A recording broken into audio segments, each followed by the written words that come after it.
Hello everyone, this is your friend Prashant and welcome to my YouTube channel Immigration Dream. I hope you are having great summer and enjoying some warm weather before fall starts and then we head into winter. So, it's been a long time that I have not made any videos and there's a reason for that. So the one reason that we all know is that there is just lack of data from USCIS and Department of State. They have not published a lot more data on how many visas they are issuing in different categories. And as I make all my videos on, based on the data, I thought, it's really not right to just keep making videos and speculate. But again, we have a good news now. So yesterday night, Department of State has released data on July 2022 family-based visa issuances. And why is that important? Let me explain. So Department of State every year issues 226,000 family-based visas, and they also give USCIS 140,000 employment-based visas. Any visas which are not used from this 226,000 gets spilled over into employment-based visas for the next year. For example, last year, family-based visa was 226,000, and out of that, 140,000 visas were not issued because the consulates were closed and they got moved into FY 2022 employment based. So employment based got 140,000 plus 140,000. So that's 280,000. So that was last year.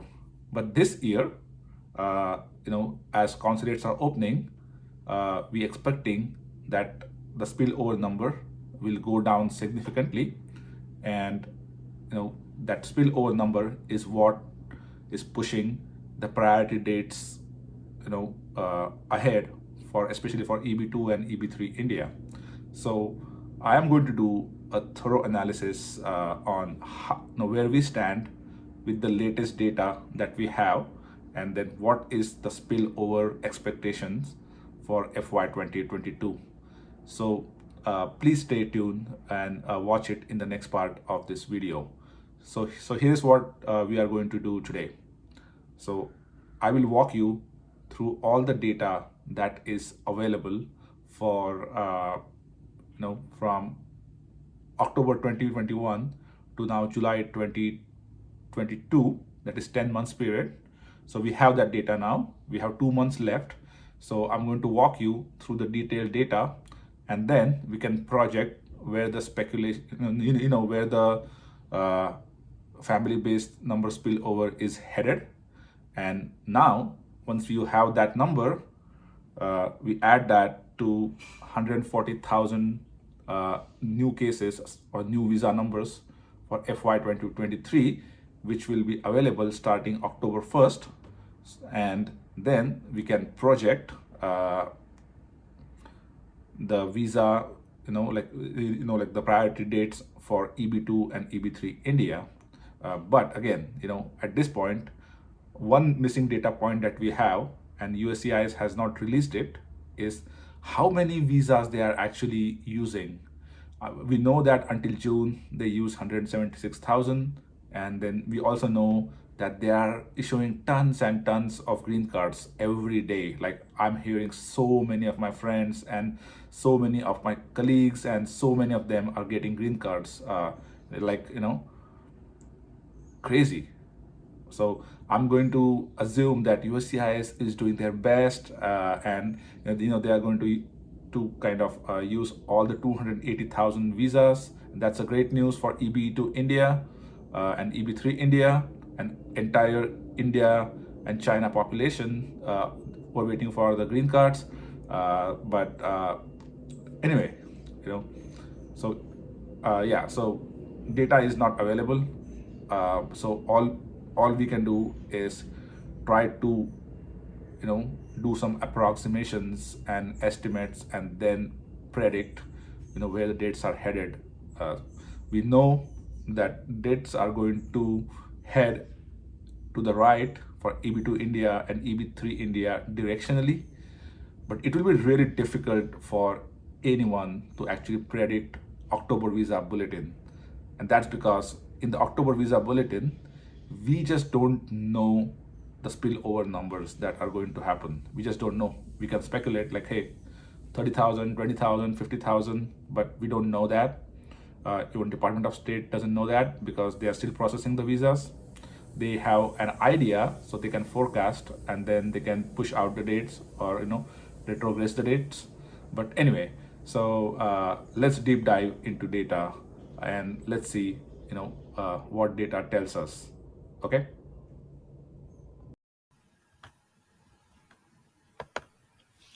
Okay, let's talk about the new data that we have on Department of State website. So, as we know, every month, Department of State publishes how many visas, how many family-based visas they issue for every category for every country. So, they have been issuing that every month, but in last month there have been delay. So that's why we never had like any data to predict the spillover. So let's look at some data. So Department of State actually released these numbers last night, and here are the numbers. So let's look at how many total visas they issued. So they issued 43,148 visas in month of July 2022, and that is in line with how much visas they were issuing for last 2 3 months. Now, our interest is how many of these 43,148 visas are family based. That's one.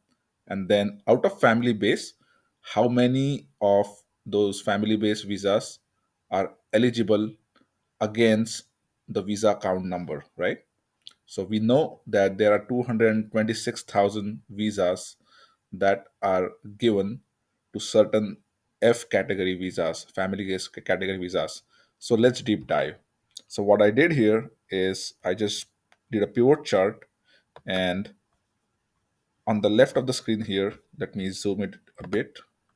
On the left of the screen here, you can see that there are five visa categories. These five visa categories are pretty much what gets counted against 226,000.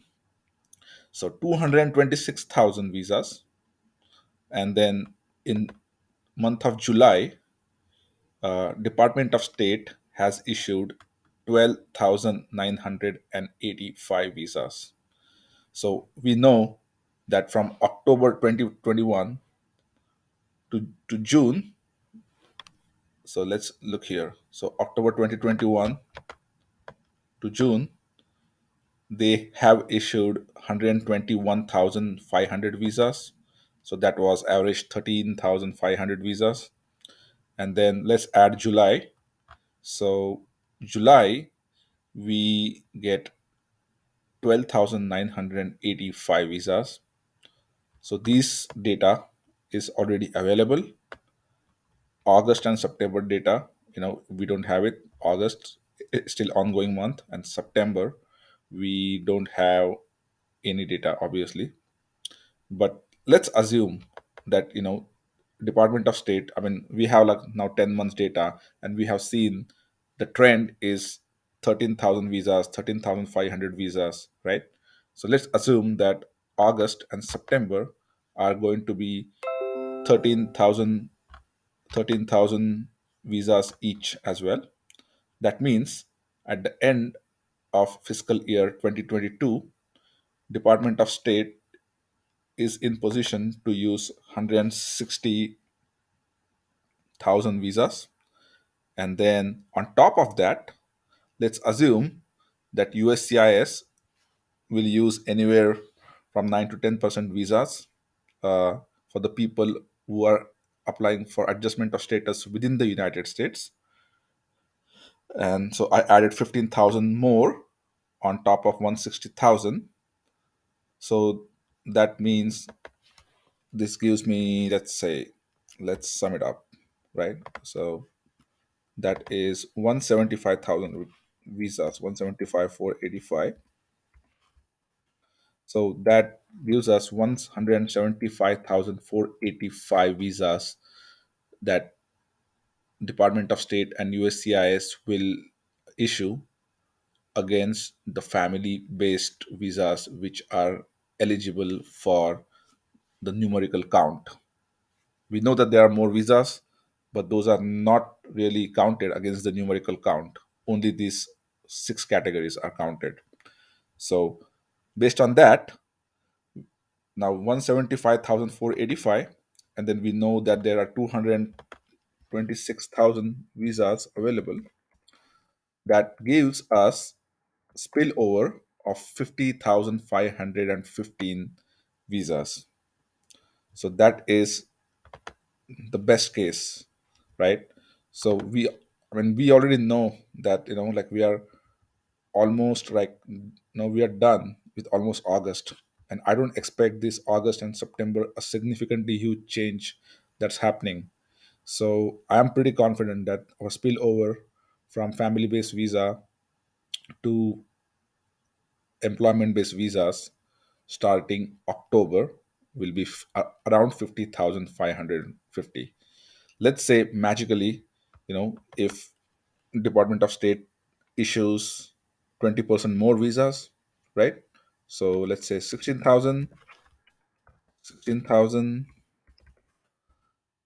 We are still at 44,000. So we are going to get anywhere from 40,000 to 50,000 spillover uh, visas next year, which is an amazing news for employment based category, especially employment based India. And we all know that these visas, USCIS did this last year. We know that these visas will spill into the most backlogged category of visas, which is EB to India. So let's, so this is a good data point. uh, One data that we already have is until June, until June, USCIS had processed 175. Let's say, let's go back. USCIS had processed 175,000, 176,000 visas until June. Until June, right? Until June. Until June. And they had 281,000 visas. So we just don't have any more data from USCIS on how many visas they actually issued in July or in August currently. We don't have it. I know that many people are just getting a lot of green cards.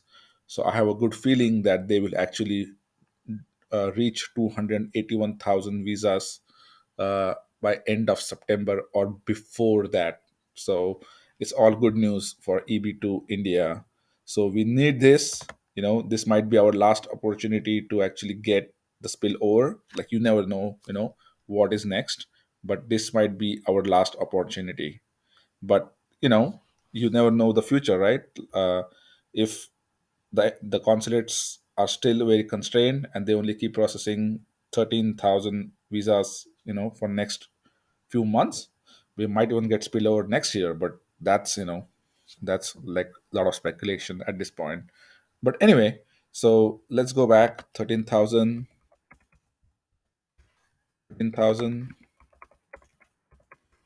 and 50,000 spillover. So that is what data suggests. This is not a rocket science. This is just pure numbers added, and based on that, I am projecting. I'm not even forecasting. I'm just projecting that 50,000 spillover visas are available. I have, like, I've seen so many videos now where some people are saying, hey, visa spillovers will be anywhere from 5,000 to 20,000. Guys, you know that they are going to make money. on you, right? So let's stick to the database approach. Let's stick to what we know and what we don't know, and based on that, let's try to project. So 50,000 visas for next year, uh, based on the current data that we have. Uh, I will keep updating August and September number as they are actually coming up.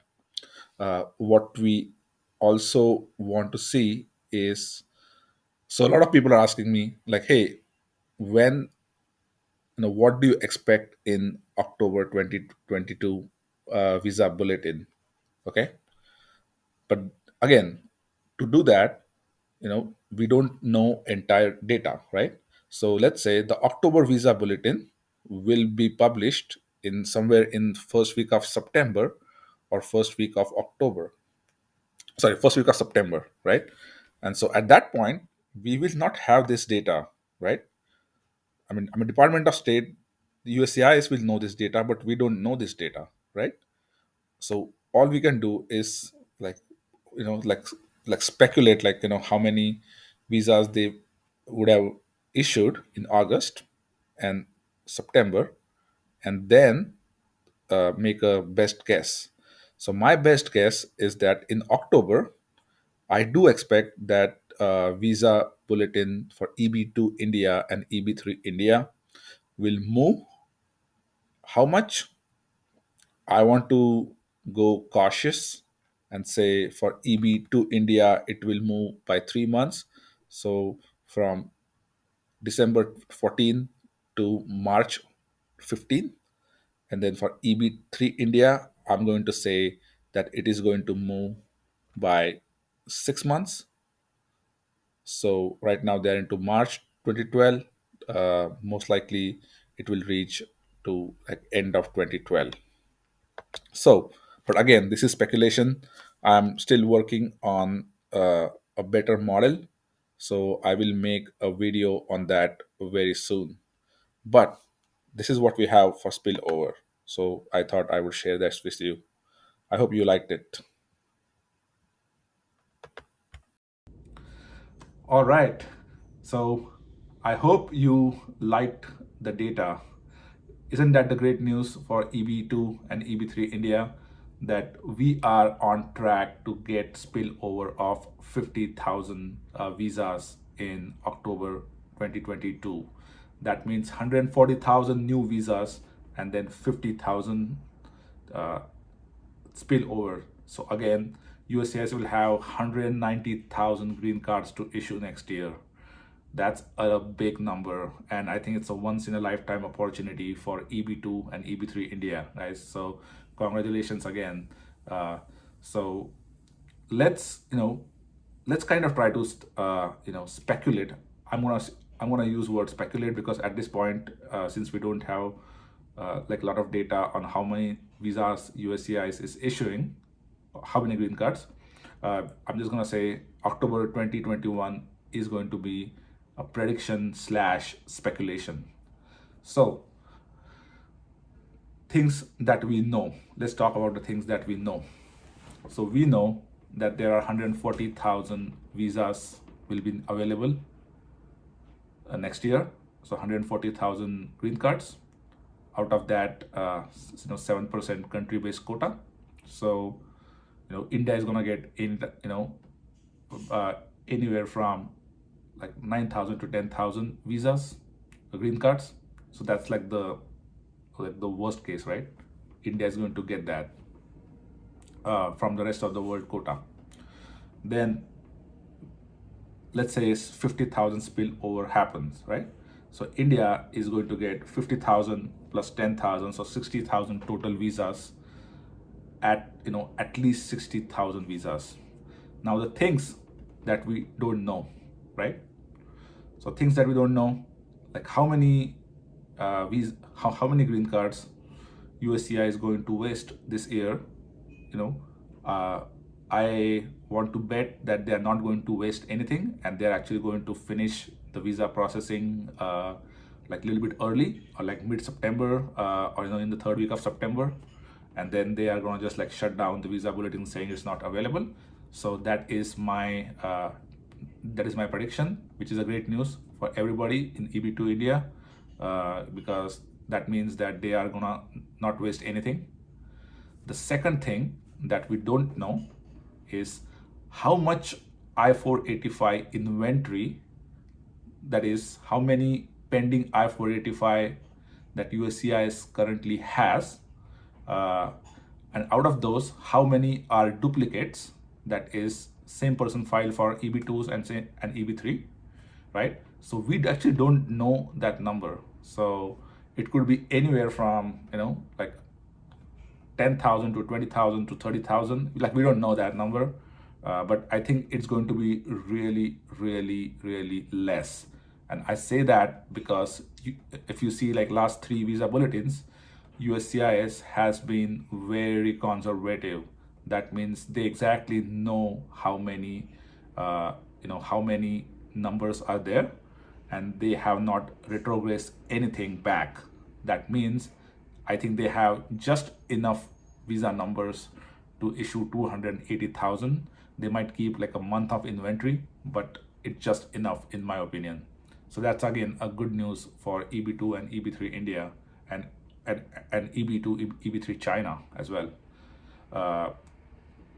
So yeah, so we don't know how, like, what is the wastage, and we don't know what is the pending inventory. The one thing that we actually don't know is the rest of the world, right, gets 140,000 minus 10,000 India, so 130,000. What is the pending inventory for rest of the world, and how it is compared to their previous years, right? So let's say in the previous years, rest of the world, which is always current, right? So they don't have enough applications. Let's say their pending inventory, like last year, was like 30,000, 40,000 people, and now it's 10,000. Then that means it actually creates like some gap for USCIS, and then USCIS has to process 140,000 visas for rest of the world, 140,000 minus India. So how many of those 140,000 visas can India actually get, right? If USCIS does not have enough demand available to fulfill those 140,000, and that is probably a good possibility this year. And I'm saying this because let's say if USCIS goes with the least number of pending applications for rest of the world, right? That's one. And then on top of that, let's add that in 2023 likely there will be a recession or a slowdown in the economy. So many employers will be hesitant to actually file for the green cards immediately. It's a very cost-driven project. So many employers will likely push back on employees and have them stay on H-1Bs, and many people are going to unfortunately lose their jobs. It's a possibility, right? I mean, it has happened in 2008. It has happened in 2001. So it's likely that USCIS will actually use 140,000 visas more towards India, and based on the per country limit, they cannot just outright do this, right? But every quarter, USCIS has a legal right to assess the situation, and every quarter they can actually issue the numbers to rest of like the rest of the world numbers to India. For example, quarter 1, which is October, November, December, at the end of December, USCIS can say that, hey, out of 130,000 visas for rest of the world, right? Because 10,000 are kept for India, we have enough people. 130,000 divided by 4, so that is how much?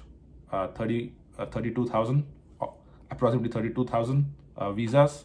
Out of 32,000, let's say USCIS has used only let's say 20,000 visas, right?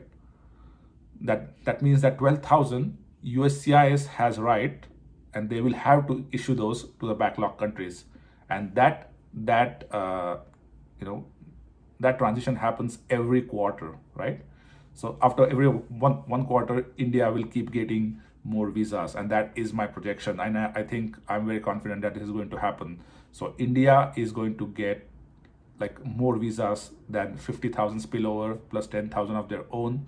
So they are going to get more visas next year, and that actually is a good news.